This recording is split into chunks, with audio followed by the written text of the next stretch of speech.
अस्सलाम वालेकुम नाज़रीन, मैं हूं असलान खोकर। आप देख रहे हैं प्रोग्राम द प्ले फील्ड।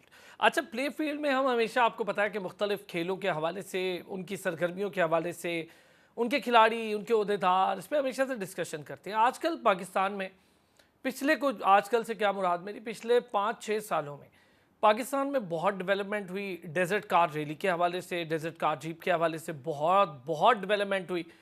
फिर उसके साथ साथ घोड़सवारी यानी इक्वेस्ट्रियन गेम्स दुनिया भर में सबसे ज़्यादा मकबूल भी हैं, देखी भी जाती हैं, खेली भी जाती हैं, हेल्दी एक्टिविटीज़ भी हैं। घुड़सवारी, नेज़ाबाजी, ये चीज़ें पाकिस्तान में खासा रही हैं, ये ट्रेडिशनल गेम्स का हिस्सा रही हैं। लेकिन ट्रेडिशनल गेम को बैनुल-अक़वामी सतह तक पहुंचाने और बैनुल-अक़वामी सतह पर हम-आहंग होने के लिए पाकिस्तान में चंद शख्सियात हैं जिनका बहुत अहम किरदार है। एक ऐसी शख्सियत जो जीप रैली से भी जुड़ी है, जो शानदार माहिर ड्राइवर हैं, दुनिया भर में उनका बड़ा नाम है, उनका तूती बोलता है। एक मजहबी घराने से उनका ताल्लुक़ और इंतहाई मोअद्बर शख्सियत भी हैं, ख़ुद भी मजहबी शख्सियत है। बहुत बड़ी तादाद में उनके फॉलोअर्स हैं जो उनको फॉलो करते हैं, नौजवान उन्हें बहुत फॉलो करते हैं। एक शानदार लिटरेरी शख्सियत भी हैं। कमाल उनका ये है कि वो एक ख़ास रुझान रखने की बजाय मज़हब और साथ हेल्दी एक्टिविटी, इसको परवान चढ़ाने में पाकिस्तान में उनका बहुत बड़ा किरदार है। उनसे लोग बहुत ज़्यादा मोहब्बत करते हैं, नौजवान उन्हें अपना बहुत आइडियल मानते हैं, उन्हें देखते हैं और कहते हैं कि हाँ, ये देखें, इन्होंने एक तासुर तब्दील किया और इन्होंने बताया कि आप ये करें, ये हेल्दी एक्टिविटी है बनिस्बत इसके कि आप मुख्तलिफ जराइम, नशे की लत, इन चीज़ों पर लगें। लंबी चौड़ी बात करने की बजाय डायरेक्ट इसी पर आते हैं। साहिबजादा सुल्तान मोहम्मद अली, बहुत बड़ा नाम। और कमाल ये कि पाकिस्तान में जो इक्वेस्ट्रियन फेडरेशन है उसका क़याम तो हो चुका था, लेकिन उसकी बैनुल-अक़वामी सतह पर पजीराई, एशिया में उसकी पजीराई, साहिबजादा सुल्तान मोहम्मद अली का उसमें बहुत बड़ा रोल है। हर तरह की सपोर्ट की इस वक्त मौजूदा इक्वेस्ट्रियन फेडरेशन के पाकिस्तान के सदर भी हैं। हालिया भी वर्ल्ड कप में खेलने गई टीम दूसरी पोजीशन हासिल की। कमाल यह है कि पूरी दुनिया की टीम्स पहले से इस पर काम कर रही हैं, खेल रही हैं। पाकिस्तान ने इतने बड़े इवेंट में पहली बार इतनी बड़ी कामयाबी हासिल की। तो आइए फिर आपकी मुलाकात करवाते हैं साहिबजादा सुल्तान मोहम्मद अली से। अस्सलाम वालेकुम साहिबजादा सुल्तान साहब, बहुत शुक्रिया आपने वक्त निकाला हमारे लिए, हमारे नाज़रीन के लिए। सुल्तान साहब, आमतौर पर ये ख़ास किस्म का तासुर है जो हमारे माशरे में भी बड़े लंबे अरसे से चला आ रहा है। हम देख भी रहे हैं कि मजहबी शख्सियात पाकिस्तान में ख़ास किस्म के रुझान से तो मुंसलिक हैं, लेकिन खेलों की सरगर्मियाँ और मजहबी शख्सियात, ये आपने आके एक नया तासुर भी दिया, आपने बताया भी, और आपने अब लोगों को सिखाना भी शुरू किया कि बेहतर है कि इधर उधर लगें, किसी फजूल लत में पड़ें तो आप क्यों ना खेल के साथ अपने आप को और मज़हब के साथ अपने आप को जोड़कर आगे बढ़ें। खेल की दुनिया, आप पहले माशाल्लाह एक बड़े मजहबी घराने से हैं, लेकिन ये खेल से ताल्लुक़ कैसे शुरू हुआ, खेल के सुल्तान कैसे बने? बिस्मिल्लाहिर्रहमानिर्रहीम, बहुत शुक्रिया जी। मैं समझता हूँ कि घुड़सवारी और जो नेज़ाबाजी है इसके साथ तो लगाव एक अरसे से था, बल्कि बचपन से ही इसकी तरबियत हासिल की। जो हमारे पास ट्रेनर थे उनसे, और क्योंकि एक फ़ैमिली की एक लेगेसी भी है, तो उसके बाद मुझे लगता है कि एक टाइम तक अल्हम्दुलिल्लाह मैंने कोशिश की कि पाकिस्तान के जितने भी बड़े इवेंट्स हैं नेज़ाबाजी से रिलेटेड ख़ास तौर पे, उनमें पार्टिसिपेट करूं। और अल्हम्दुलिल्लाह उसमें अल्लाह ताला ने बहुत कामयाबी अता फ़रमाई, और पाकिस्तान के जितने बड़े इवेंट्स थे उनमें पार्टिसिपेट भी किया और उनमें पोजीशन भी हासिल की। और हमारा एम और मकसद ये है कि जो हमारे मुल्क का सॉफ्ट और ख़ूबसूरत इमेज है उसको हम उजागर करें, और न सिर्फ जो हमारी यहाँ की जो राइडिंग स्किल्स हैं, जो घुड़सवारी और शाह सवारी की जो खसूसियात हैं ख़ास तौर पे हमारे पाकिस्तान के राइडर्स के अंदर, उसको न सिर्फ हम उजागर करें, बल्कि जो हमारा जो एक रिच कल्चर है वो पूरी दुनिया को मुतारिफ़ कराएं, और जो हमारी मेहमान नवाज़ी है हमारे इस ख़ित्ते की, पाकिस्तान के लोगों की, उसको मुतारिफ़ कराएं। और पाकिस्तान के सॉफ्ट इमेज को, पाकिस्तान की खूबसूरती को, पाकिस्तान के कल्चर को न सिर्फ हम ख़ुद उससे महजूज़ हों और पूरी तरह से उसको देखें, बल्कि पूरी दुनिया तक पहुँचाएँ आपके ज़रिए से, मीडिया के ज़रिए से। अच्छा साहबजादा साहब, चूँकि पूरी दुनिया में मुख्तलिफ हवालों से बड़ी तब्दीलियाँ आ रही हैं, खेल उसकी हैयत तब्दील हो रही है, डायनामिक्स, डायमेंशंस, हर चीज़ तब्दील हो रही है। इस दौरे हाजिर की अगर मैं बात करूँ तो इस दौर में अब कितना ज़रूरी है कि खेलों की जैसी सरगर्मियाँ जो हैं उसके साथ नौजवान तबके को भी जोड़ा जाए, और नौजवान तबके को जोड़ने के लिए बासर हल्के अपना किरदार कैसे अदा करें कि नौजवानों को खेलों की तरफ राग़िब किया जाए। देखें, बड़ी एक मशहूर कौल है कि जिस मुल्क के खेल के मैदान आबाद हों वहाँ के हस्पताल जो हैं वो वीरान होते हैं।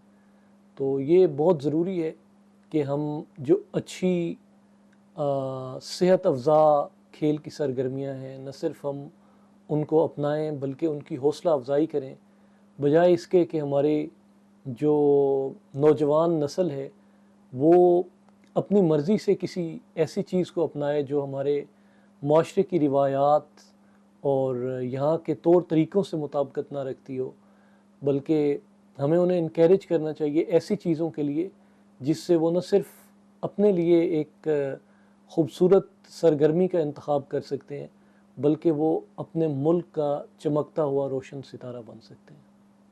अब जैसे आप ख़ुद भी बता रहे हैं, ये एक अच्छा अमल है कि आपने चलें इसकी हौसला अफजाई भी शुरू की, फिर नौजवान आपको फॉलो भी करते हैं।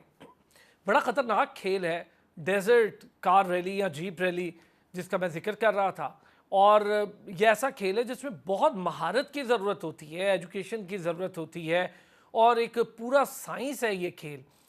ये desert jeep rally, car rally, आप इससे जुड़े हुए, आपका बहुत बड़ा नाम चमकता है इस खेल में आपका। ये ख़तरनाक खेल कैसे शुरुआत हुई इसकी साहबजादा? इसकी शुरुआत चुलिस्तान के मशहूर सहरा से हुई, और मुझे 2014 के अंदर चुलिस्तान की रैली देखने का इत्तफ़ाक हुआ, और उससे अगले साल मैंने पार्टिसिपेट किया। और जिस तरह मैंने अर्ज़ किया कि घोड़सवारी और नेज़ाबाजी के फ़रोग़ में जो एम था वो पाकिस्तान के परचम की और पाकिस्तान की जो सॉफ्ट इमेज है उसको उजागर करने के लिए हम कोशिश कर रहे थे। तो ऑफ रोड रैलीज़ को अपनाने का भी ये मकसद था कि हम अपने मुल्क के सॉफ्ट इमेज को उजागर करें, अपने मुल्क की खूबसूरती को उजागर करें, और हमें जो अल्लाह ताला ने इतनी नेमतें अता फ़रमाई हैं, जिस तरह का ख़ित्ता अता फ़रमाया है और इतने खूबसूरत सहरा अता फ़रमाए हैं, न सिर्फ इनको हम ख़ुद एक्सप्लोर करें, ख़ुद इनको देखें, बल्कि इस खूबसूरत खेल के ज़रिए से पूरी दुनिया तक पहुँचाएँ। अच्छा ये बताइएगा कि आप जिस खेल से मुंसलिक रहे, डेजर्ट कार जीप रैली, बल्कि खेलते अभी भी आप उसके बड़े माहिर ड्राइवर्स में से हैं। चूँकि ये अब साइंस बनती जा रही है, बहुत से पहलू इसमें या बहुत से अवामिल इसमें कार फरमा होते हैं, जो माहिर ड्राइवर्स हैं उनके लिए कौन कौन से अहम पहलू या कौन कौन से कंपोनेंट, अगर मैं कहूँ तो ये गलत ना होगा, किन किन चीज़ों का सबसे ज़्यादा ख्याल रखना ज़रूरी है? सबसे पहले तो डेजर्ट रैली में आपको स्किल डेवलप करना पड़ता है उस खेल का, क्योंकि इसमें बहुत पावरफुल मशीन्स हैं। अगर आपको उसके ऊपर अबूर हासिल नहीं है, उसके ऊपर कंट्रोल नहीं है और उसको आप समझते नहीं हैं, तो फिर थोड़ी सी गलती से आप कोई बड़ा नुकसान कर सकते हैं। वैसे तो किसी माहिर ड्राइवर से भी गलती सरजद हो सकती है या वो गाड़ी तोड़ के खड़ा हो सकता है, क्योंकि ये खेल का एक हिस्सा है, पार्ट ऑफ द गेम है। लेकिन टाइम के साथ साथ आप अपनी लिमिट को बढ़ाते हैं अपनी मेहनत से, सीट टाइम से, और जितना ज़्यादा सीट टाइम, जितने ज़्यादा आप ऑफ रोड रैलीज़ के अंदर अपने ऑफ रोड ट्रैक के ऊपर गाड़ी को चलाते हैं, सीखते हैं, तो उससे आपका स्किल डेवलप होता है। तो टाइम के साथ साथ जब आप 2 साल, 3 साल, 4 साल या 3-4 सीज़न इस खेल को तसलसल के साथ जारी रखते हैं, तो फिर वहाँ के इन्वायरमेंट से आपको बहुत चीज़ें सीखने को मिलती हैं। और जो सहरा की अपनी एक मुश्किलात हैं, उनको हैंडल करने का आपको तरीका आता है। और फिर चूँकि ये कोई पक्की सड़क नहीं है, कोई एसफाल्ट नहीं है कि आपकी गाड़ी जम के चल रही है उसमें, तो ऑफ रोडिंग के अंदर, ऑफ रोड रेसिंग के अंदर आप एक हाई स्पीड के ऊपर आप मेंटेन कर रहे होते हैं अपनी रफ्तार को। तो वहाँ चूँकि सैंड है और कुछ जगहों पे सिल्ट है, कुछ जगहों पे ग्रेवल होता है, तो वहाँ आपकी गाड़ी स्लाइड कर रही होती है, जम के नहीं चलती। तो उसको किस तरह से हैंडल करना है उस स्पीड के अंदर कि आप अपनी गाड़ी को भी महफूज रखें और अपना टाइम अच्छा करें, अपनी रेस के मोमेंटम को आप कैरी करें। तो इसमें बहुत सारी चीज़ें हैं जिनको आपको साथ लेके चलना पड़ता है। तो वो टाइम के साथ और किसी माहिर जो तजर्बाकार रेसर हैं उनकी एडवाइस से और उनकी जो स्पोर्ट है उसके साथ आप इसको, जो आपने टाइम, जो सफ़र 10 इयर्स में करना है, वो आप 3-4 साल के अंदर तय कर सकते हैं।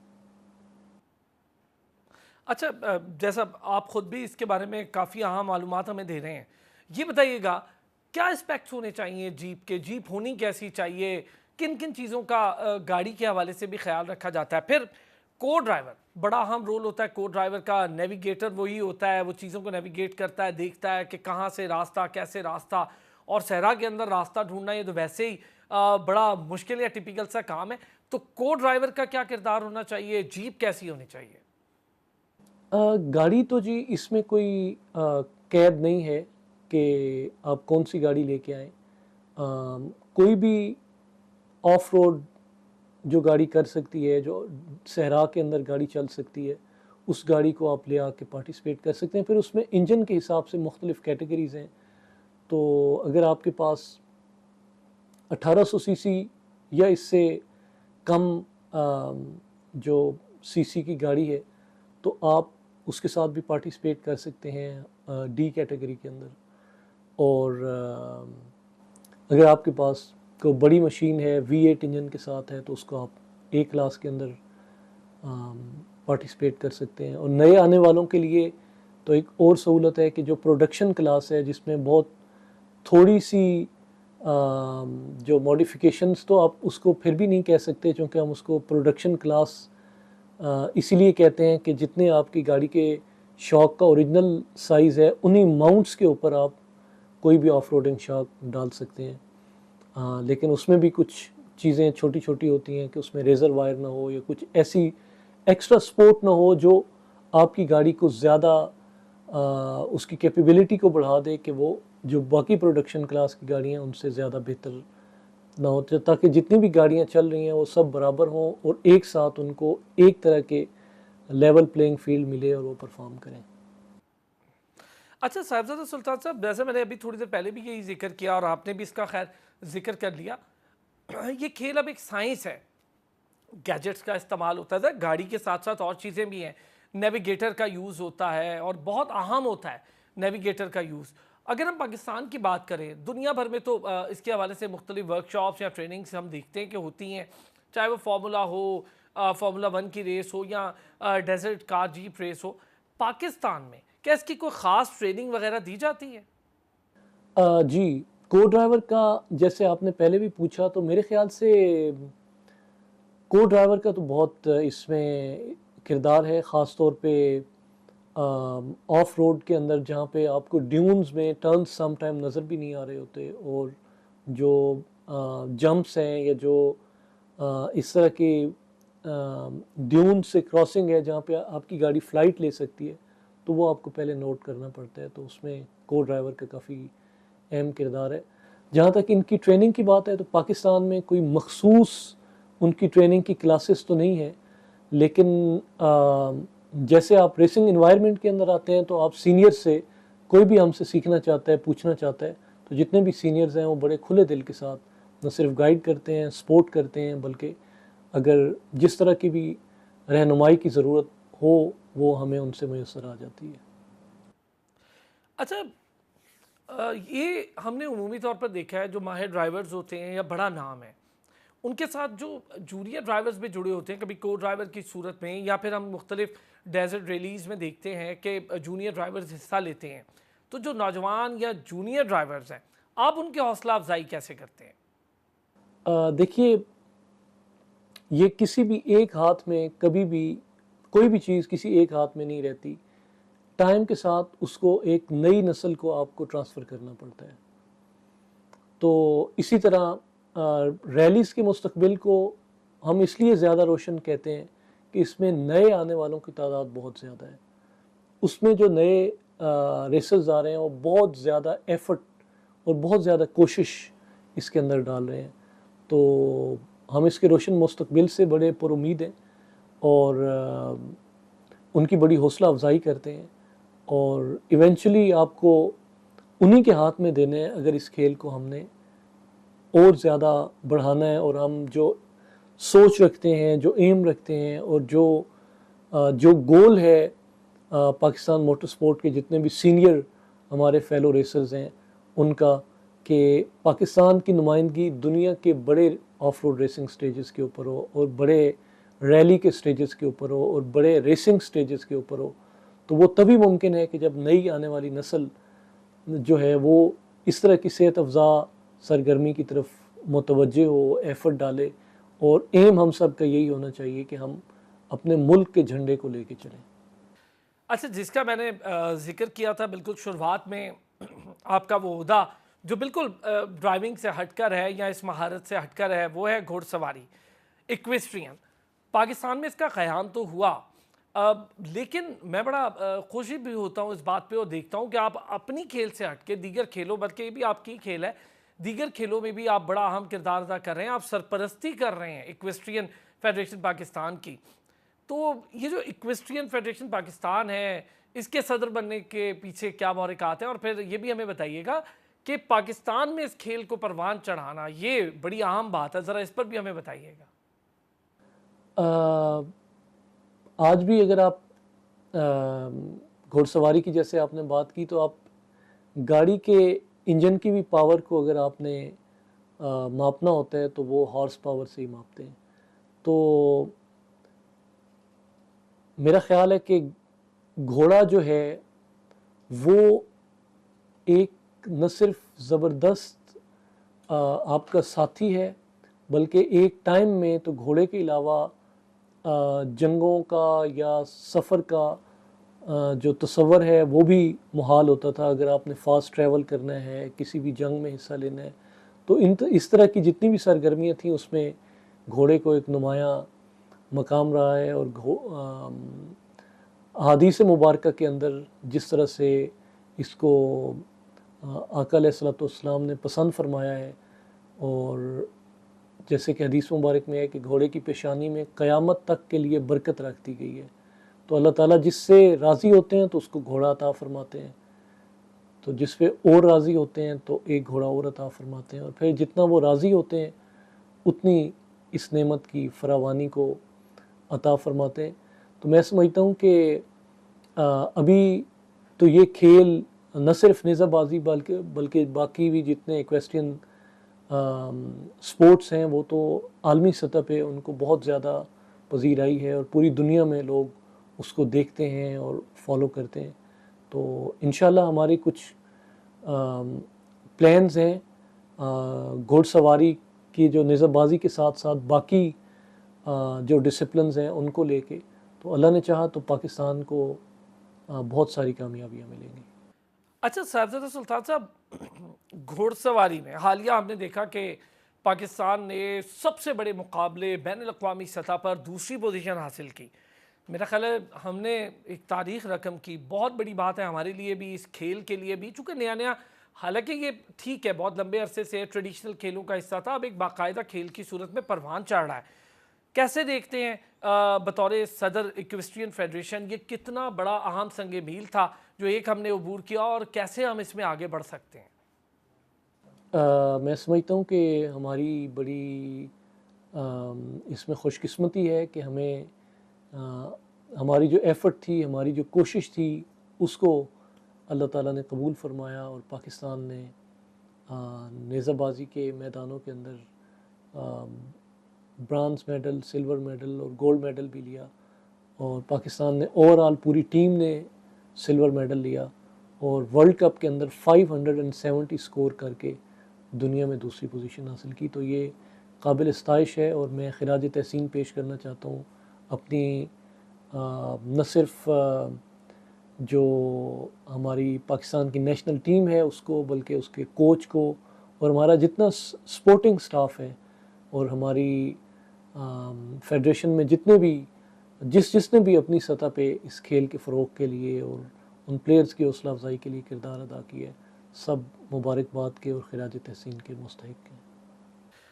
अच्छा साहबजादा सुल्तान साहब, चूँकि अब ये दो खेल जिनका मैं जिक्र कर रहा हूँ, एक तो डेजर्ट रैली हो गया और दूसरा ये घुड़सवारी, ये अमीरों के खेल समझे जाते हैं। बड़ा मुश्किल है कि कोई गरीब इस तरफ नज़र भी डाले। तो किस हद तक ये बात दुरुस्त है? और ये बताइएगा कि क्या कोई गरीब क्या इन दोनों खेलों में हिस्सा ले सकता है? या घुड़सवारी की अगर मैं बात कर लूँ तो बहुत महंगा खेल है, तो क्या कोई गरीब भी खेल सकता है ये खेल? बिल्कुल, पाकिस्तान में तो जी जितने भी नेज़ाबाजी की मोस्टली क्लब्स हैं वो मिडिल क्लास या जो किसान हमारे भाई हैं उनका इसके अंदर बहुत ज़्यादा किरदार है। और पाकिस्तान में 10,000 के करीब नेज़ाबाजी के राइडर्स हैं, तो जिसमें हर मकतबा फ़िक्र से और हर तरह के जो सोसाइटी है उससे लोग ताल्लुक़ रखते हैं। वहाँ मिडिल क्लास, फार्मर्स, वहाँ अमीर गरीब का कोई कॉन्सेप्ट नहीं है, बल्कि जितने भी मोस्टली हमारी पाकिस्तान की जो नेशनल टीम है उसके अंदर जो प्लेयर्स हैं वो माशाल्लाह सेल्फ मेड हैं और अपनी मेहनत से और अपनी कोशिश से इस मकाम तक पहुँचे हैं। अच्छा, एक चीज़, मेल और फीमेल खिलाड़ी, चाहे वो ड्राइविंग हो, क्रिकेट हो, हॉकी हो, मेल और फीमेल अब दोनों के लिए बड़ी हौसला अफजा बात है कि खेलों के मैदान दोनों के लिए खुले हैं। अगर मैं घुड़सवारी की बात करूं तो मैं देख रहा हूं साहबजादा साहब के यहाँ पर फीमेल्स का रुझान भी बड़ा ज़बरदस्त है। हमारे फीमेल खिलाड़ी बल्कि बहुत शानदार, उरूज और दीगर प्लेयर्स बड़ा नाम माशाल्लाह अपना बना रही हैं। तो इस वक्त हमारी स्ट्रेंथ क्या है? मेल और फीमेल अगर मैं दोनों की बात करूं तो स्ट्रेंथ कितनी है? क्या हौसला अफजा स्ट्रेंथ है? और ख़ास तौर पे फीमेल्स। जी, जैसे मैंने अर्ज़ किया कि सिर्फ नेज़ाबाजी में अगर हम बात करें तो तकरीबन 10,000 के करीब राइडर्स हैं। अच्छा साहबजादा साहब, क्या हम ये देखें आने वाले दिनों में इस ख़ास तौर पे मैं इक्वेस्ट्रियन गेम्स की बात करूं, पाकिस्तान बैनुल-अक़वामी मुकाबलों, बैनुल-अक़वामी सतह पर, अब ज़ाहिर है कि जैसे वर्ल्ड कप के लिए और फिर दूसरी पोजीशन लेना ये बड़ी बात है, इसी तरह के आने वाले दीगर बड़े मुकाबलों में आप समझते हैं कि इक्वेस्ट्रियन फेडरेशन भी और हमारे खिलाड़ी भी, या इक्वेस्ट्रियन गेम्स जो पाकिस्तान में हो रही हैं, ये मुकम्मल तौर पर बैनुल-अक़वामी सतह पर कॉम्पिटिशन के लिए तैयार हैं? बिल्कुल जी, हमारी कोशिशें जारी हैं इसमें। अच्छा साहबजादा सुल्तान साहब, आखिर में चूँकि बड़ा माशाल्लाह अच्छे और डिटेल गुफ्तगू आज दोनों खेलों पर आपसे हुई, एक बड़ा अहम पहलू है जो मेरा ख्याल है माशरे के लिए बड़ा अहम है। आपने देखा कि बेराह रवी का शिकार है माशरा आजकल, और ज़्यादातर नौजवान हम देखते हैं कि जो लोग खेलों से ताल्लुक़ नहीं रख रहे उनकी मैं ज़्यादा बात करूँ, और शायद खेलों से ताल्लुक़ रखने वाले नौजवान जो आगे नहीं बढ़ पा रहे उनकी भी बात करें। नशे की लत ये माशरे में बड़ी अजीब तरीके से बढ़ भी रही है, और फिर नौजवान दीगर एक्टिविटीज़ का भी शिकार हो जाते हैं गलत लोगों के हाथ चढ़ के। आपका ताल्लुक एक दीनी घराने, सूफ़ी घराने से है, आपके बड़ी तादाद में फॉलोअर्स हैं, लोग आपको चाहते हैं, आपकी बात सुनते हैं, उसको अहमियत देते हैं। क्या ऐसा पैगाम है जो आप देना चाहें कि लोग किस तरफ अपना रुझान, या किस तरह से अपना रुझान रखें कि बुरी लत से बच सकें? मैं बिल्कुल यही कहूँगा कि हमारी जो नौजवान नस्ल है वो हमारा असासा है, और पाकिस्तान के इंशाअल्लाह ताला रोशन मुस्तकबिल की उम्मीद है और उम्मीद की किरण है। तो जैसे हज़रत अल्लामा इकबाल फरमाते हैं कि अफ़राद के हाथों में है अक़वाम की तकदीर, हर फ़र्द है मिल्लत के मुक़द्दर का सितारा। तो आप हर एक के हाथ में इस मुल्क की तकदीर है।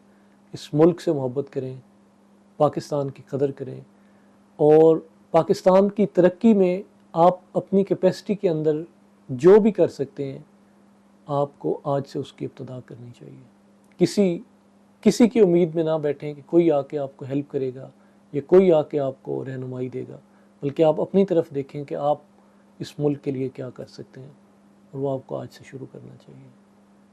साहबजादा सुल्तान मोहम्मद अली हमारे साथ मौजूद थे। पाकिस्तान की बहुत बड़ी शख्सियत, सूफ़ी घराने से उनका ताल्लुक, माहिर खिलाड़ी, चाहे वो घोड़सवारी हो, चाहे ड्राइविंग का शोबा हो, दोनों में माहिर हैं। और नौजवानों के लिए भी उन्होंने बड़ी शानदार तलकीन और बड़ी हिदायत दी। उन्होंने कहा कि खेलों के साथ जुड़े रहने से आप मुख्तलिफ बुरी सरगर्मियों से बच सकते हैं। हेल्दी सरगर्मी है, आप अपनी तालीम के साथ साथ, अपने दीन के साथ साथ इन खेलों की सरगर्मियों का हिस्सा बने, ताकि आप उन आदात या उन चीज़ों से बच सकें जो माशरे में बेराहो रवि पैदा करती है। बहुत शुक्रिया आपका सुल्तान साहब। एक छोटा सा लेंगे ब्रेक से वापस आएंगे तो एक और अहम शख्सियत से करवाएंगे आपकी मुलाकात। वेलकम बैक जी। बड़ी अहम शख्सियत से एक और मुलाकात आपकी करवाने वाला हूँ। पाकिस्तान की नेशनल बैडमिंटन चैंपियन तो है ही हैं, डबल सिंगल्स। मैं उनकी गेम का बड़ा फ़ैन हूँ, बल्कि मैं क्या, पाकिस्तान भर में खेलने वाले बैडमिंटन के प्लेयर्स भी और बैडमिंटन के शायकीन भी उनके बहुत बड़े फ़ैन। इंटरनेशनल कई कई एजाज़ात, मेडल्स अल्लाह ताला ने उनको उनकी मेहनत के सिले में दिए। पाकिस्तान भर में लोग उन्हें जानते हैं, बड़े ब्रांड्स की ब्रांड एम्बेसडर भी हैं, पीएसएल की भी, क्वेटा ग्लैडिएटर की ब्रांड एम्बेसडर रहीं, और one of the finest find है बैडमिंटन की पाकिस्तान में पलवशा बशीर। आपको पता ही है कि पलवशा अपनी फ़ाइट करती हुई आ रही है अपनी इंजरी के साथ, और माशाल्लाह से उसके फौरी बाद कोर्ट में आई। कोर्ट में आने के बाद शानदार परफॉर्मेंसेस पाकिस्तान भर में देना शुरू की, और पाकिस्तान नंबर 1 नंबर 2 हो सबको हरा कर दोबारा से अपनी पोजीशन वापस ली। तो पलवशा हमारे साथ मौजूद हैं। पलवशा, अस्सलाम वालेकुम।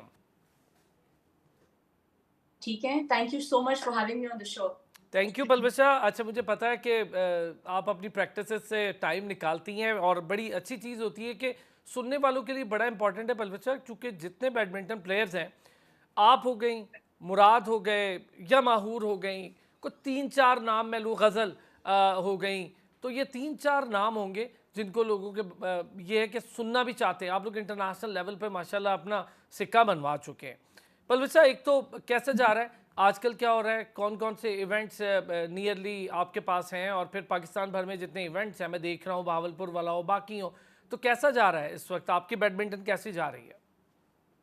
अल्हम्दुलिल्लाह बहुत अच्छी जा रही है, अल्लाह का बहुत शुक्र है। मुझे बहुत ज़्यादा बाकी प्लेयरों से मुझे ऐसा फ़ील होता है कि मुझे ज़्यादा मेहनत करनी पड़ रही होती है, बिकॉज़ मेरा इतना ज़्यादा टाइम जो है वो एक टाइम लूज़ हुआ है मेरा बिकॉज़ ऑफ माय इंजरी।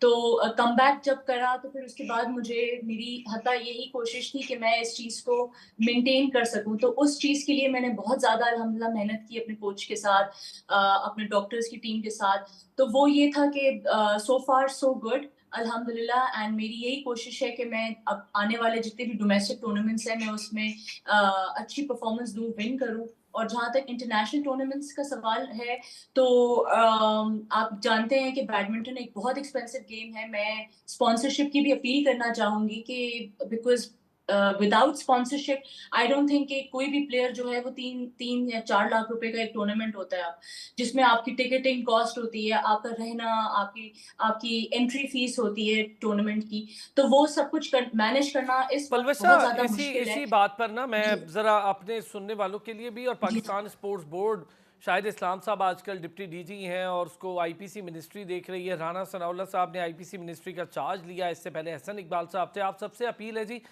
हमारे जो नेशनल हीरोज़ हैं, जो चैम्पियंस हैं, जिनको रोल मॉडल समझते हैं हमारे बैडमिंटन के प्लेयर्स भी, और हम जो मीडिया के लोग हैं हमें भी पता है कि कौन पाकिस्तान में टॉपेस्ट है।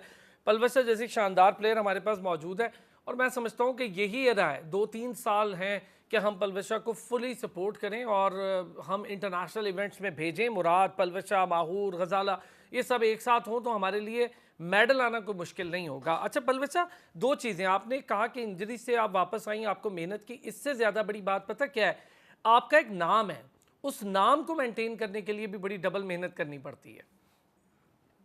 अल्हम्दुलिल्लाह बहुत ज़्यादा क्रिटिसिज्म भी होती है, उसको भी गलत प्रूफ करने की और कोशिश करनी होती है कि now that I have to prove them कि जी मैं वापस कोर्ट में आ सकती हूँ। तो मैं ये समझती हूँ कि इसमें ऑब्वियसली अल्लाह ताला ने रहम किया, मेरे पेरेंट्स की दुआएँ थी, and then obviously I would like to mention कि जो आपके साथ उस वक़्त मौजूद होते हैं, जैसे आपके कोच होते हैं या आपकी पूरी जो आपके साथ ट्रेनिंग पार्टनर्स होते हैं, उन्होंने आपको मुझे बहुत ज़्यादा सपोर्ट किया है। और एक टाइम ऐसा भी था जब मैं ये समझती थी कि मैं शायद चल भी ना पाऊँ या मैं रनिंग वापस ना कर पाऊँ, मैं वापस शायद कोर्ट की शक्ल ना देख पाऊँ। तो उस वक़्त जो है वो हिम्मत दिलाना बहुत ज़्यादा ज़रूरी होता है किसी भी प्लेयर के लिए। मेंटल हेल्थ इश्यूज़ होते हैं हर प्लेयर की लाइफ में उस टाइम पे जब वो कुछ भी नहीं होता, जब वो बिल्कुल ज़मीन पे गिर गया होता है। तो जो लोग आपके साथ देते हैं, आप वो उनको कभी भी भूल नहीं पाते हो उस सफ़र में। तो और आगे भी जब आप जाते हो तो आप उनको साथ लेके ही जाना चाहते हो। So this is what it is for me now. अच्छा, मुझे तो खैर उस वक्त भी यकीन था पलवसा, क्योंकि आपको ना मैंने अब से तो नहीं, सालों से मेहनत करता देख रहा हूँ, तो मुझे अंदाज़ा था कि आपके अंदर जो फाइटिंग स्पिरिट है ना, वो बड़े वॉरियर वाली फाइटिंग स्पिरिट है। तो आप इसी अच्छा पलवसा, बड़े वेट आपने लॉस किया है, वेट कटिंग बड़ी ज़बरदस्त चल रही है, क्या एक्सरसाइज कर रही हैं, क्या मेहनत कर रही हैं इस पर, क्योंकि बड़ी बात होती है कि आप अपना वेट बड़ा मेनटेन कर रही हैं। मैं बस ट्रेनिंग ज़्यादा कर रही हूँ और ये है कि अल्लाह का शुक्र, मतलब कि डाइट कोई ऐसी मैं वो नहीं कर रही कि मैं कुछ कंट्रोल करूँ या समथिंग, लेकिन मैंने अपनी एक्सर्शन ज़्यादा बढ़ाई हुई है। लाइक ट्रेनिंग में मेरी जो है वो वेट ट्रेनिंग होती है, फिजिकल ट्रेनिंग होती है, ग्राउंड में होती है, मेरा बैडमिंटन का वो होता है। तो ट्रेनिंग थोड़ी ज़्यादा कर रही हूँ मैं आजकल और बस फोकस है उस पे, तो शायद यही वजह है कि वेट लॉस भी हो रहा है। अच्छा पलवत साहब, सर्दियों की ट्रेनिंग गर्मियों की ट्रेनिंग डिफरेंट होती है। आपको पानी की ज़्यादा ज़रूरत पड़ती है गर्मियों में, फिर आपको ये अंदाज़ा होता है कि यार बिल्कुल। टाइमिंग्स चेंज करने पड़ते हैं गर्मी की वजह से भी। तो क्या फ़र्क आ रहा है गर्मियों की ट्रेनिंग में, और किस तरह से इसको भी मैनेज भी कर रही हैं? और दूसरा, ज़रा डिपार्टमेंट के हवाले से भी आज थोड़ी सी बात करूँगा, तो पहले इस पर हम बात कर लेते हैं। एज एन एथलीट देखिए, एज एन एथलीट प्लेयर जो होता है ना वो सारे मौसम में उसको एडजस्ट करना चाहिए। लेकिन मैं खुद, मुझे सर्दियां इतनी नहीं पसंद फॉर ट्रेनिंग पर्पसेस। उसमें वार्म अप करने में टाइम बहुत ज्यादा लगता है और आप पानी वैसे ही कम पी रहे होते हो क्योंकि प्यास भी कम लग रही हम्म। होती है। उस टाइम आपकी इंजरीज मेरा ख्याल है ज्यादा होती है क्योंकि ओके। जो पुरानी एक्स और पेन्स और इंजरीज है वो बहुत ज्यादा मेरा ख्याल है सरफेस पे आ जाती हैं। तो मुझे थोड़ा-सा ज़्यादा अपना एक्स्ट्रा केयर करना होता है उस टाइम पे। और जहाँ तक रही गर्मियों की बात, तो गर्मियों में डिहाइड्रेशन होती है और उसमें आपको पानी की इनटेक बहुत ज़्यादा करनी पड़ती है। स्पेशली आप ओआरएस पिएँ, आप अपने सप्लीमेंट्स लें, आप अपनी मल्टीविटामिन ज़्यादा जो प्रॉपर होता है मिकदार में, आप अपनी वो लें। और पीसीएस होते हैं, जो प्री वर्कआउट्स या पोस्ट वर्कआउट्स या इंट्रा वर्कआउट्स होते हैं, मैं उसपे ज़्यादा फोकस करती हूँ। ताकि मैं इंजरी फ्री रह सकूं, जितनी मेरी कोशिश है। तो क्योंकि ट्रेनिंग ज्यादा इंटेंस होती रहती है, तो उस लिहाज से ज्यादा अपना ख्याल भी रखना होता है। तो सर्दियों में ये होता है कि it's a different ball game, because आपको प्यास भी कम लग रही होती है और आपको ऐसा फील होता है कि मसल्स जो है ज्यादा आपके फटीग में जल्दी जा रहे होते हैं। रीजन बीइंग बिकॉज उनको प्रॉपर आपकी वाटर इनटेक कम होती है। अच्छा सो आई पलवसा, फील जैसे दैट टेनिस आई है, प्रेफर समर अच्छा जैसे विंटर्स। टेनिस है, स्क्वॉश है, इसी तरह बैडमिंटन को हम लेते हैं, ये वन ऑन वन गेम है ना, दो प्लेयर्स अगर बीच जी, में खड़े और दोनों को, इंडिविजुअल। हाँ, कंटिन्यूअस खेलना है, इसमें कोई जी, सांस लेने का मार्जिन नहीं, कोई रुकने का मार्जिन नहीं है। अच्छा, पूरे कोर्ट के अंदर आप अकेली हैं और दूसरी तरफ आपका ओपोनेंट अकेला है, दोनों के लिए एक जैसी जी, गेम है। तो ये जब जी, आप पूरे कोर्ट की प्रैक्टिस कर रहे होते, मैंने तो खैर वो प्रैक्टिस देखी हुई है कई कई बार, लेकिन चाहूँगा ज़रा सुनने वाले या नए लोगों के लिए, बहुत ज़्यादा झुककर शॉट मारने पड़ते हैं, कमर की बहुत अच्छी प्रैक्टिस होनी चाहिए, और आपके थाइस के स्टेमिना के लिए बहुत ज़्यादा काम करना चाहिए, फीट्स पर बहुत ज़्यादा काम करना चाहिए, हैंड और आपकी जो शटल है उसका कोऑर्डिनेशन बहुत ज़्यादा होना चाहिए, आपके रिफ्लेक्सेस बड़े अच्छे। तो ये सारी चीज़ें अलग अलग होती हैं या कोई एक ख़ास किस्म की आपके ट्रेनिंग्स होती हैं? मैं ये समझती हूँ कि आपका एक-एक बॉडी पार्ट जो होता है ना, वो बैडमिंटन में या कोई भी कॉम्पिटिटिव स्पोर्ट आप लेते हो, तो आपका एक-एक बॉडी पार्ट जो होता है वो यूज़ हो रहा होता है। उस मसल को आपने स्ट्रॉन्ग करना होता है। स्पेशली जो आपकी, अगर हम देखें लोअर बॉडी होती है, आपने अपनी नीज़ को बहुत स्ट्रेंथन करना होता है। क्योंकि सारा आप जंप लेते हो, आप एक्सप्लोसिव जंप लेते हो, आप लंज करते हो, तो वो सारी आपकी जो लैंडिंग है वो नीज़ पर आती है। तो आपको अपने मैं फोकस करना ज़्यादा कोशिश करती हूँ कि मैं वेट ट्रेनिंग, क्योंकि एक ऐसा टाइम आता है प्लेयर की उसमें कि वो उसको अपनी बॉडी जो मास है या बॉडी की जो स्ट्रेंथ है वो बढ़ानी होती है। तो वेट ट्रेनिंग जो है, जिस तरीके से स्क्वाट्स हो गए, लंजेस हो गए, वेट्स के साथ ज़्यादा फोकस मैं उस पे कोशिश करती हूँ कि मैं करूँ, सो दैट मैं ज़्यादा लंबा, लाइक 3 सेट मैच हो, तो ये आपकी वेट ट्रेनिंग ही होती है जो काउंट करती है। और जहाँ तक स्टैमिना और स्पीड की बात है, तो ऑब्वियसली रनिंग से अच्छी बात कोई नहीं होती, स्प्रिंट से अच्छी चीज़ नहीं होती कोई। तो ये सारी चीज़ें, आपकी हैंड आई कोऑर्डिनेशन, आपके हाथ की पावर, वेट ट्रेनिंग जो होती है वो सारी मैटर करती हैं इंडिविजुअल स्पोर्ट्स में। बैडमिंटन हो गया या स्क्वॉश हो गया या टेनिस हो गया। या टेबल टेनिस हो गया। सही है। जिम में कितना टाइम सर्व करती हैं पलविशा? और जब मैचेस नहीं हो रहे, इवेंट्स नहीं हो रहे होते, जैसे अभी भी आप लगी हुई हैं माशाल्लाह से अपनी ट्रेनिंग करने, तो कितना टाइम रेगुलरली सर्व करती हैं? मैं ये समझती हूँ कि मैं ना हमारा प्रॉब्लम ये होता है कि पाकिस्तान में कोई कैलेंडर फिक्स नहीं होता कि कब टूर्नामेंट आ रहा है या किसी कैलेंडर के तहत हम वर्कआउट अपना शुरू ज्यादा करें। ऑफ पीक या पीक सेशंस कब होने चाहिए या ऑफ पीक ट्रेनिंग्स कब होनी चाहिए, क्योंकि हमें कोई कैलेंडर नहीं दिया जाता। तो मैं आई थिंक मैं बहुत अपने आप को एक डेफिनेटली वॉरियर समझती हूँ कि पूरा टाइम मैं उसी तरीके से ट्रेनिंग करती हूँ जो कि ट्रेनिंग से पहले, टूर्नामेंट से पहले जो ट्रेनिंग होनी चाहिए। तो I am training all the year round and मैं ये समझती हूँ कि ये अच्छी चीज भी होती है because you know you are fit, you keep fit, you are prepared always for a tournament. तो जिम में जिम में मेरा क्या कितना टाइम लगता है, तो वो 2 घंटे लग जाते हैं मुझे जिम में।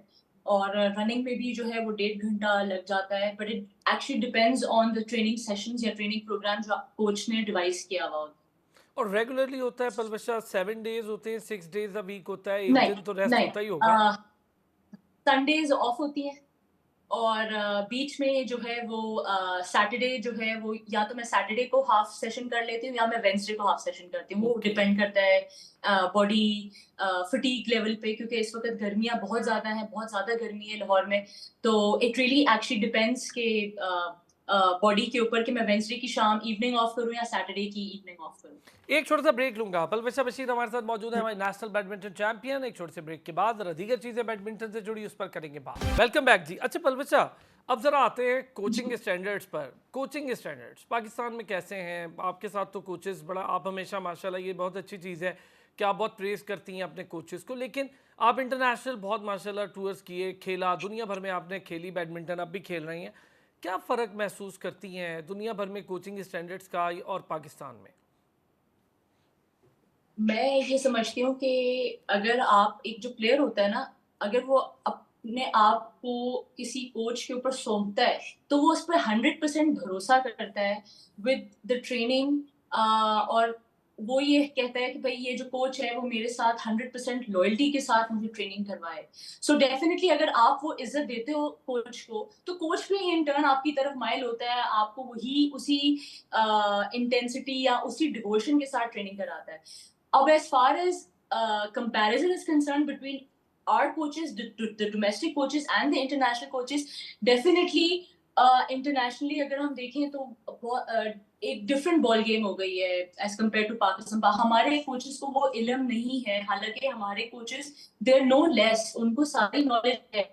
उनको भी प्लेयर को एक्सपोजर की जरूरत होती है, तो हमारे जो कोचेस हैं उनको भी ट्रेनिंग स्टैंडर्ड्स का एक एक्सपोजर चाहिए। बाहर के कोचेस के साथ मिल के जो है वो सही। देखें कि बाहर कैसी ट्रेनिंग्स हो रही होती है, उनको वो टूर्स पे जाना और उनको वो एजुकेट करने की बहुत ज्यादा जरूरत है। अदरवाइज आई डोंट थिंक कि हमारे कोचेस दे लैक एनीथिंग।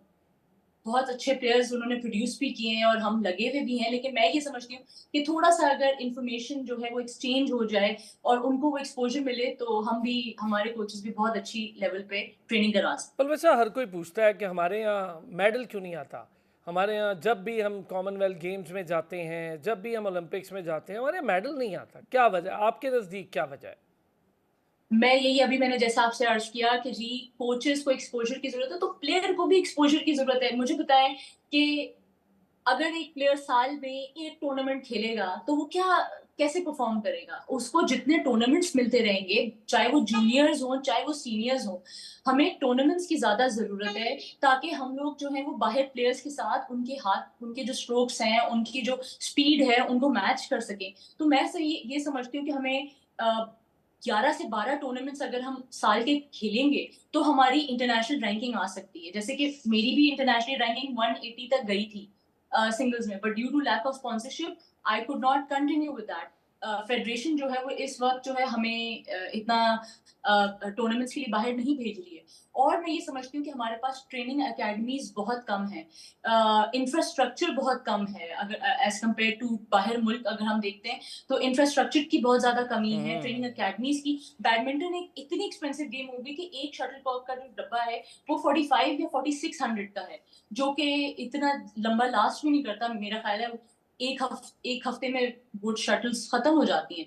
तो 4500 एक प्लेयर के लिए अफोर्ड करना बहुत ज्यादा मुश्किल होता है। तो गेम जो है वो बहुत महंगी होती जा रही है। तो फिर प्लेयर जो है वो यही सोचता है कि मैं अपनी फैमिली को सपोर्ट करूं, मैं कुछ और बिजनेस शुरू कर दूं, गेम के लिए वो टाइम नहीं निकाल पाता। ये वेरी वेल सेड, ये बात बिल्कुल ठीक है। हम फिर कहते हैं जी मेडल नहीं आते तो बड़ी मजबूरियां, बड़ी मसाइल हैं। कोर्ट्स की सूरत हाल क्या है पलविश साहब पाकिस्तान भर में, फैसिलिटीज़ की सूरत हाल, फिर एडवांसमेंट अब हो चुकी है हर दुनिया की गेम में, अब गेम साइंस हो गई है, पूरी पूरी मॉनिटरिंग होती जी है, हेल्थ से लेकर आपकी शॉट्स तक मॉनिटर होती हैं कि कहाँ लैग कर रहे हैं, और बॉडी बिल्कुल। बैलेंस शिफ्ट करना, ये पूरे पूरे अब वो स्ट्रेंथनिंग, कंडीशनिंग, कोचिंग एक अलग चीज़ आ गई है। तो हमारे यहाँ ये चीज़ों की तो ज़ाहिर है फैसिलिटीज़ की बड़ी ज़रूरत है। जी, हमारे पास वो टेक्नोलॉजी है ही नहीं। क्रायोथेरेपी आई है लेकिन पाकिस्तान में, लेकिन हर बंदा वो अफोर्ड नहीं कर सकता। बहुत ज़्यादा थेरेपीज़ होती हैं, वाटर थेरेपी होती है प्लेयर्स के लिए, लेकिन वो यहाँ पर अवेलेबल नहीं है। तो मैं समझती हूँ कि बहुत सारा इंफ्रास्ट्रक्चर की बहुत ज़्यादा कमी है हमारे पास। अब जैसे अगर हम देखें, कराची को देखते हैं, कराची में बैडमिंटन कोर्ट्स बहुत अच्छे हैं, लेकिन हर बंदा अफोर्ड नहीं कर सकता कि वो उन क्लब्स की मेंबरशिप ले। तकरीबन 40 लाख की या 50 लाख की या उससे ज्यादा की क्रिक क्लब की मेंबरशिप है, या हम ऐसा सनसेट ही क्लब है। की हाँ, मेंबरशिप बहुत देखते हैं, एक्सपेंसिव है। तो वो हर बंदा अफोर्ड नहीं कर सकता। एक ही जगह है, वो है नेशनल कोचिंग सेंटर कराची, और उधर भी जाना है एक मतलब एक बहुत दूर पड़ता है वहां पे। मतलब एक एवेन्यू अगर आप दे रहे हो प्लेयर्स को, तो वो किस तरीके से सर्वाइव करेगा। अगर हम इंडिया को देखते हैं, हम चाइना को देखते हैं, तो हर गली में उनकी जो है वो एक ट्रेनिंग एकेडमी, हर सिटी में उनकी कुछ 10-10, 15-15 ट्रेनिंग एकेडमीज हैं। तो इस तरीके से जो है वो प्लेयर्स के अंदर फंड्स भी नहीं है ना पलवश साहब, मोटिवेशन। हमारे यहाँ गवर्नमेंट फंड्स की भी कमी है, फेडरेशन के पास भी फंड्स की बिल्कुल कमी है। दूसरा मैं समझता बिल्कुल। हूँ, मतलब आपसे तो सवाल नहीं कर रहा, लेकिन मैं अपने आप से ये बात बता रहा हूँ कि अपने नाजरीन के लिए भी, हमारे यहाँ प्रॉब्लम ये है कि फेडरेशंस या एसोसिएशंस ने सब कुछ गवर्नमेंट पे छोड़ दिया। हॉकी को देख लें, बाकी गेम्स को देख लें, वो अपने हाथ पांव छोड़ के उनकी फंडिंग पे बैठ गए। इसके कता नज़र या इसके बरक्स क्रिकेट को देख लें ना, वो गवर्नमेंट फंडिंग लेते हैं बल्कि ढेरों ढेर टैक्स भरते हैं, और उन्होंने खुद को एक बॉडी के तौर पर उभारा भी, और अब उनके पास इतने स्पॉन्सर्स हैं कि उनके प्लेयर्स ब्रांड बनते जा रहे हैं। पहले वो प्लेयर्स को ब्रांड बनाते हैं, जाहिर है जो भी गेम अपने प्लेयर को ब्रांड बनाएगी वो खुद ब्रांड बन जाएगी। यहाँ पे ये थोड़ी सोचने ये समझने एक की जरूरत आयरनी है। मैं ये समझती हूँ कि ये बहुत ही एक अजीब सिचुएशन है। मैंने हर इंटरव्यू पे बोला है कि जी क्रिकेट को अगर इतनी आप लोग तरजीह दे रहे हो, तो उसके साथ साथ जो है वो प्राइवेट सेक्टर को चाहिए। गवर्नमेंट चले ठीक है, गवर्नमेंट अगर नहीं कर रहा, private sector should be involve, और उनको जो जो है वो है। बाकी लेकिन स्पोर्ट्स को भी देखना पलवशा, चाहिए। इस पे एक छोटी सी चीज़ डिफरेंट है। क्रिकेट को जी प्रायोरिटी कोई दे नहीं रहा, बल्कि जो बॉडी होती है ना, जैसे क्रिकेट बोर्ड है, ये मैं आपसे मतलब जी इसमें इन्वॉल्व नहीं कर रहा है इस गुफ्तगू में, मैं अपने आप से आपको मतलब एक चीज़ डिफाइन, वो खुद में ये सब कुछ कर रहे हैं, उन्होंने अपने आप को ब्रांड खुद बनाया है। इसके लिए एसोसिएशन और फेडरेशन का किरदार बड़ा अहम होता है, और उनको इसके लिए बड़ी जी फाइट बैक करनी होती है, तब जाके कोई चीज़ ब्रांड बनती है। क्योंकि देखें, अगर क्रिकेट बोर्ड भी फंडिंग पे बैठ जाता गवर्नमेंट की, तो जो हाल होता वो आपको पता ही है। पाकिस्तान में तो एक लेकिन आप ज़माने में, देख रहे हैं कि किस तरीके से एचबीएल ने पीएसएल जो जी होता हाँ, हुआ था, स्पॉन्सर्ड है। कितने करोड़ जी। कितने करोड़ रुपए लगाए उन्होंने। अब यही अगर एचबीएल बैंक किसी और स्पोर्ट में किसी और प्लेयर्स को, टीम को सपोर्ट करे, तो क्या मतलब, don't you think this is going to be beneficial for both HBL and the players and for Pakistan. So I think that मिल के जो है वो प्राइवेट सेक्टर को देखना चाहिए, और मीडिया को भी इनकरेज करना चाहिए। अब मुझे बताएं आप कि जैसे हमारे टूर्नामेंट्स होते हैं, और जैसे टेबल टेनिस की फेडरेशन है, या बैडमिंटन की हो गई या स्क्वॉश की हो गई, अगर हम मीडिया के पास जाते हैं कि जी कवरेज हमारी करें, ठीक है, वो इतना ज्यादा रेट अगर आप बताते हैं, तो मुझे बताएं कि हाँ, हमारे लोग तो वैसे ये ही मैं आ अग्री जाते हैं हूँ, कि जी हम ये मैं कहाँ से अग्री हूँ। पैसे पूरे करेंगे। हमारे यहाँ सरकारी एक तो ये मीडिया चैनल को है, सपोर्ट उसका करना काम ही कोई चाहिए नहीं हर रहा। हाल में। पहले सरकारी ऐसे चैनल ही का काम होना चाहिए कि वो हर हर स्पोर्ट्स को कवर करे। क्रिकेट चल रही है तो उसको भी करे, बाकी चल रहे हैं तो उसको भी करे, बिल्कुल जी सही। अग्री, प्रोजेक्शन के बगैर आप किसी भी गेम को हीरो नहीं बना सकते, हालांकि बड़े बड़े एग्जैक्टली हीरोज हैं हमारे। अच्छा, पेरिस ओलंपिक्स, पलविश साहब क्या देख रही हैं, फेडरेशन कितने इस पे क्या रोल प्ले कर रही है, क्या काम कर रही है, आप लोग क्या फोकस किए बैठे हैं सारे, चाहे मुराद हों, आप हों, गजाला हों, माहूर हों, और बहुत सबा हों, अली मेहदी, और बहुत सारे प्लेयर्स यहाँ पर मौजूद हैं, आई कैन नेम इट, तो क्या कर रहे हैं, क्या फोकस है? जी, जहाँ तक मुझे याद है ओलंपिक्स का जहाँ तक मुझे याद है तो वो एक ही दफा जी कोटा सीट आई थी। कोटा कोटा बेस पे प्लेयर को भेजा था। तो अभी का मुझे वो ये तो नहीं कोई वाइल्ड इल्म कार्ड, नहीं है हाँ जी, वाइल्ड कार्ड हुआ था वाइल्ड उस पे, जी जी जी, जी। माहूर तो जब गई अब जी। मुझे इस वक्त कोई कोई इल्म नहीं है कि जी अभी ऑब्वियसली वाइल्ड कार्ड या कोटा बेस पे आप भेज सकते हो, डेफिनेटली भेज सकते हो, लेकिन मुझे नहीं इस बात का पलवसा एक बिल्कुल बात इल्म नहीं बताएं, है। क्या हम लोग जी जी। क्वालिफाइंग राउंड्स में क्वालिफाई नहीं कर सकते, हम कोटे का वेट क्यों करते हैं, ये पूछना चाह रहा हूँ। क्वालिफाई इसलिए नहीं कर सकते क्योंकि क्वालिफाई क्वालिफाई करने के लिए भी आपने through out international tournaments matches खेलने होते हैं। यस। बिल्कुल आपने 11 से 12 टूर्नामेंट्स इन अ ईयर जरूर खेलने हैं। आपने वो रैंकिंग पे आना है, आपने टॉप 100 पे टॉप 80 में आना है सिंगल्स में, तभी आप क्वालिफाई कर सकते हो अगर आप एक रैंक के उस पे आते हो।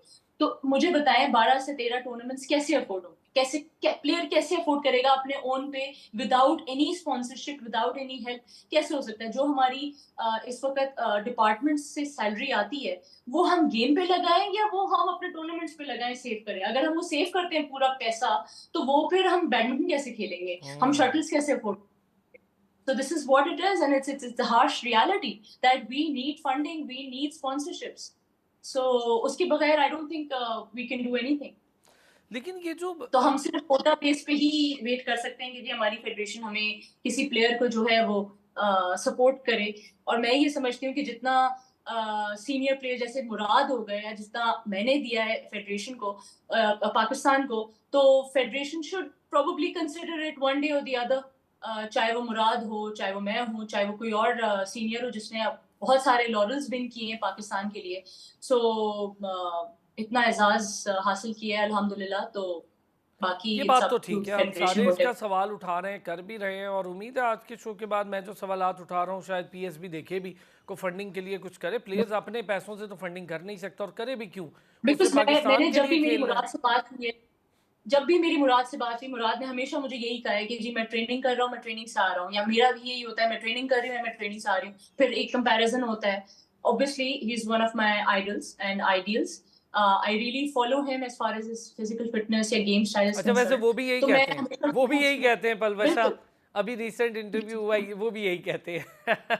अच्छा पलवशा एक चीज़, बिल्कुल एंड पे चूंकि वक्त की कमी है, कोई ऐसी जी चीज़ जी। जो आप समझती हो कि आप अपने लिए कोई बात करना चाहें, सुनने वालों के लिए, या फिर उन लोगों के लिए जो ये इस सर्किट में गेम खेल रहे हैं? मैं तो सबको यही कहना चाहूंगी कि जी always believe in yourself, hard work always pays off and there is light at the end of every tunnel. अगर हम पे बुरा वक्त अगर अभी आया हुआ है या किसी प्लेयर पे आता है तो डेफिनेटली बुरे वक्त के बाद अच्छा वक्त जरूर आता है। So I really think that one should be dedicated in whatever they want to achieve in life, चाहे वो कोई भी स्पोर्ट हो या चाहे वो कोई भी उससे उसको मंजिल हासिल करनी हो। With true work, hard work and dedication, you definitely will achieve something at the end of the day. ज़बरदस्त। So keep going. Thank you Palwasha, thank you. इंशाल्लाह उम्मीद है Thank you. आगे जब आपके पास टाइम होगा हम दोबारा से एक इंटरव्यू ऑर्गेनाइज कर लेंगे। Thank you so much Palwasha Bashir, Pakistan की national badminton champions, double, singles, internationally कई कई एजाज़ात उनके नाम, और माशाल्लाह से शानदार तरीके से आगे बढ़ रही हैं। गवर्नमेंट से, पाकिस्तान स्पोर्ट्स बोर्ड से, फेडरेशन से मेरी अपील है कि अपने तमाम प्लेयर्स को ऑन करें और इनको बाहर भेजें। कोशिश करें कि आपके 4-5 प्लेयर्स किसी वक्त बैडमिंटन के सारे प्लेयर्स खेल रहे हो, कम से कम ओलंपिक्स तो खेल रहे हो, ताकि किसी एक मेडल की गुंजाइश तो हमारे पास बने। बहुत शुक्रिया नाज़रीन आपका भी, पलवशा आपका भी। फिर होती है आपसे मुलाकात, अपना ख्याल रखिएगा।